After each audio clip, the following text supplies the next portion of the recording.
So in my last couple of videos, I've been talking a lot about science versus spirituality, how the two are integrated, how our cosmic ancestors and ancestors, bloodline ancestors, were already doing these things before there was an English word for it, okay? So I talked about the Atlanteans in the last video, living in an advanced technological society where they merged spirit, frequency, sound, crystalline structures. Every single thing that they did was resonant of higher frequencies and higher consciousness, and they were able to have a civilization where they lived in unity, collective consciousness. There was no need for wars, there were no greed, there was none of this low vibrational frequency and energies that we experience today.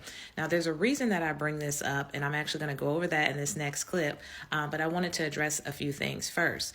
Number one, someone left a comment on my other video, and I really appreciate the comment, and they said, how do you know all this stuff? Very valid question. First beginning step to being a seeker.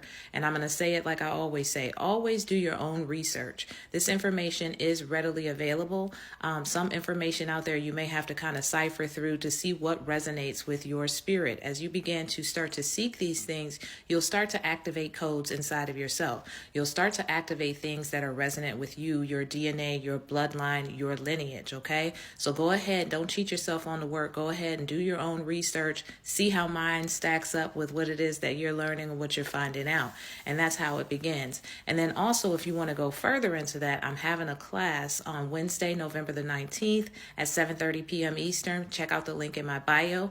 And with that being said, let me go ahead and jump into this clip. Be sure to engage from the top to the bottom and give me a follow if you're into topics such as how to connect with your ancestors or how to activate your divine feminine So a lot of the codes. esoteric traditions that came out of here, especially in African, Egyptian, and Lemurian mystery schools, treat Atlantis as a memory of time when humans lived in higher frequency and unity consciousness. Okay.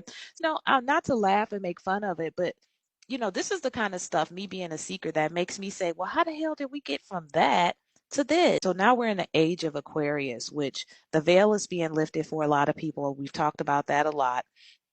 And also, more people are being called to something deeper. They're tapping more into their spiritual self, and they're feeling like there's got to be more. More people are leaving the church than ever in history.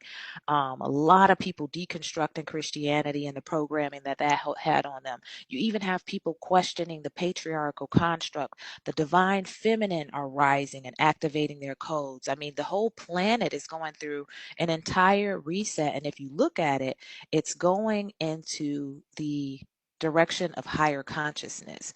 And there's a reason for that.